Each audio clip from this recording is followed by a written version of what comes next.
Well, this is coming when, there's all of this wealth and you hear about it comes as England is facing rising costs of living, a living crisis, austerity budget cuts, and so on. And then you have those who are asking for reparations for colonialism, and they're wondering, $100 billion, $24 billion here and there, 500 million there. Some people want to be paid back, and members of the public are wondering, why are we suffering when you have all of this vast wealth? Those are legitimate concerns.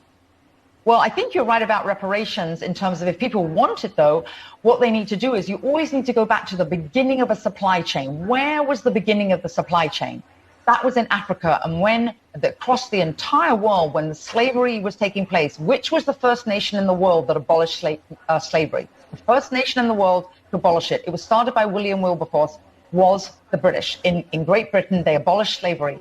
2,000 naval men died on the high seas trying to stop slavery. Why? Because the African kings were rounding up their own people. They had them on cages waiting in the beaches. No one was running into Africa to get them. And I think you're totally right. If reparations need to be paid, we need to go right back to the beginning of that supply chain and say, who was rounding up their own people and having them handcuffed in cages? Absolutely. That's where they should start. And maybe, I don't know, the descendants of those families where they died in the high seas trying to stop the slavery, that those families should receive something too, I think, at the same time.